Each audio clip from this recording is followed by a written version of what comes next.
First, humiliation, threats and brutal beatings. That's how some of those on board a Syria-bound plane described the welcome they received in Turkey. F-16 fighter jets were scrambled to ground the Moscow-Damascus flight. It was carrying over 30 passengers, including small children. More details now from RT's Medina Kochnova. The plane has finally reached its destination and landed in Damascus. But before that, just a few hours ago, we managed to speak directly to those people on board. People sounded very scared and very frightened. They were intimidated and even received threats. Here are some comments that we managed to receive when they were on board at the Ankara airport on what they had to go through. The plane has been surrounded by people in masks. They seized all the cargo on board.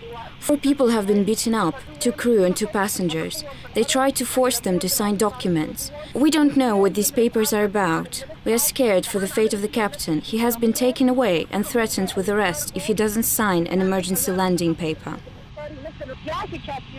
I'm on board with 3 children. We're all hungry. I saw that a trolley was driven up to the plane and people began to carry out boxes out of the plane. Turks opened these boxes, took pictures of what's inside them. We all saw what was inside. There was no weaponry at all. Oh my God, it was obvious even for my child.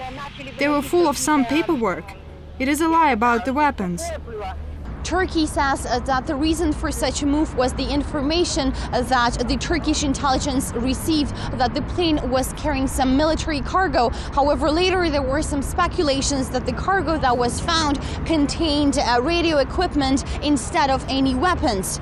Meanwhile, this Syrian Air passenger plane was carrying 37 people on board, and among them were small children. Also, according to the reports, 17 were Russians. As soon as this plane crossed the Turkish border, Turkish F-16 fighter jets forced the plane to land, and after the search that lasted for more than 9 hours, the cargo was confiscated by the Turkish security forces. Meanwhile, the director for the Syria Civil Aviation Agency says that this whole search underwent in a breach of international regulations and also violates the Convention on International Civil Aviation. As I said before, the plane has finally reached its destination and landed at Damascus airport.